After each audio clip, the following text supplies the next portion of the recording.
Hi, welcome to our guide of the parties running for Knesset in September of 2019. Now, I know we had elections in April of 2019, but long story short, nobody was able to form a coalition.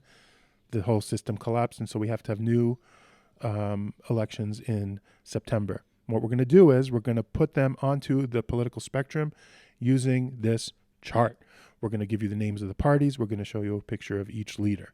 Now, the chart is certainly oversimplifying complicated political explanations of the parties, but we're going to call the right more hawkish, more in the war camp when it comes to security issues, and the left more dovish, more in the peace camp. Religious doesn't mean your religious behavior. It means you want religion to have a stronger role in public life and government life and law. Secular means you want religion less in government life and law. And we're going to put the parties on those spectra. This is Bibi Netanyahu, as I am sure you know, the head of Likud, which has been running the country the last few years. Bibi is the longest serving prime minister in the history of the state of Israel. Likud is a center-right party, basically wanting to keep the religious status quo as is. Definitely more to the right on economic and security issues, but pretty standard down the middle, and they get usually the large share of the votes. They are being challenged, last election cycle and this one, by Benny Gantz's Kachol Lavan, which is really a center-left party. The policies may not be very different, but they're interested certainly in certain secular reforms like creating civil marriage. They're interested in being more proactive with Palestinians and changing the tone of the way politics is handled and changing the way Haredim are integrated into society. They get about as many votes as Likud, and those are the two large parties. Now let's start the smaller parties. Well, the four Arab parties are running together, and they are not invited into government coalitions historically and aren't for the foreseeable future. They certainly aren't interested in making Judaism more part of the public sphere and are definitely not in the hawkish camp. They are at the secular left of the spectrum. Two Haredi parties we see here, Shas and Yahadut Torah, in English UTJ. UTJ is Ashkenazim, Shas is Sfaradim. They don't really care about right or left issues, whether it's economics or military. They're interested in preserving the Haredi lifestyle in Israel as much as possible. And so they'll work with who they work with. Traditionally, they've been working with Bibi, and he has trusted them to build his right-wing coalition.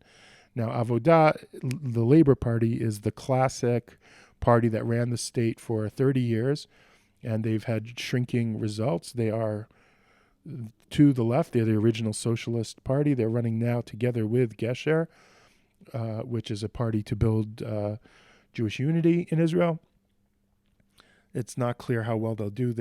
They performed very poorly in the previous election. You also have a coalition of right-wing parties. These are basically religious right-wing parties led by a secular woman together in a coalition called Yamina, meaning to the right or rightward or however you want to translate it. They are, as I say, basically religious and want to increase the role of religion. And they are far to the right of Bibi. They're his right flank, but he needs their numbers for his coalition. You also have a secular right-wing party led by Avigdor Lieberman called Yisrael Beitenu, formed largely of Israeli citizens from the former Soviet Union.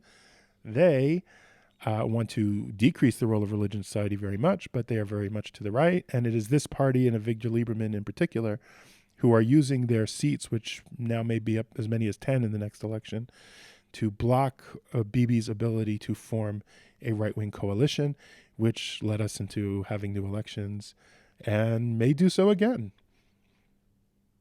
You also have on the further left, you have Machaneh HaDemokrati, the Democratic camp, which is basically the former Meretz with some people who left Avodah Labor, including former Prime Minister Ehud Barak.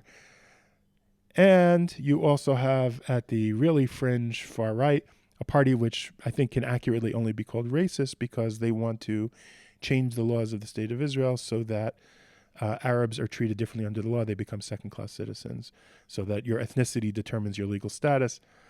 They are, therefore, I think, accurately a racist party who are not expected to do very well in the election. Those are the parties at a glance. That's where they fit on the spectrum.